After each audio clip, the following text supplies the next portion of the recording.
Sosialisasi hasil kegiatan program ketahanan pangan tahun 2023 oleh Pemdas Petir. Hal ini terlihat saat 3 poktan domba di wilayah masing-masing disambangi oleh Kepala Desa Petir Sukardi. 3 poktan domba-domba petir, dompet, domba montok sempur, dompur, dan domba cikiru domcik.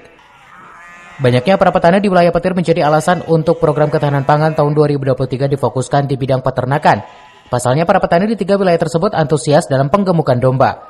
Selain pekerjaan ini, para petani ini sekaligus mencari rumput untuk makanan domba. Domba berumur kisaran 2 hingga 3 bulan, kini berat domba hampir 25 hingga 30 kg. 160 domba asal Subang ini selain bentuknya panjang menjadi alasan untuk dipenggemukan di wilayah Desa Petir. Selain itu juga domba Garut terlihat di Poktan Domcik. Selanjutnya dalam penggemukan domba ini, Poktan terkendala akan pakan rumput saat di musim kemarau. Namun saat ini musim penghujan banyak pakan rumput yang tumbuh subur. Desa Petir, kenapa ketahanan pangan yang tahun 2023 kita ke pembesaran domba.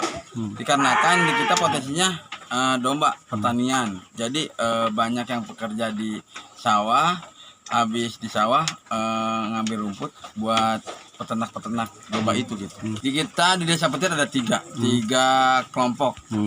Dompet apa, Pak? Domba petir. Dompur, domba sempur, sama domcik, domba cikiru. Kita dibagi 3 kelompok buat ketahanan pangan yang 2023. Sekarang saya nggak sulit. Paling kemarin kalau waktu kemarau ya, sekarang nggak sulit. Itunya banyak sekarang, benih-benihnya itu banyak. Pak, untuk bibitnya ngambil dari mana, Pak? Dari Subang. Subang. Belanja sendiri. Kenapa di Subang, Pak? Nah itu dombanya pada bagus, panjang gitu. Pak, ada pengecekan kesehatan nggak, Pak, dari dokter hewan? Ada. Ada udah 3 kali kesehatan dari dokter ya. 3 poktan di wilayah Petir menargetkan saat Lebaran Haji akan meraih keuntungan dan meningkatkan perekonomian warga masyarakat tersebut.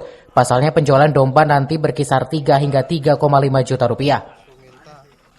Dari Dramaga Kabupaten Bogor, Iman Abdurrahman melaporkan.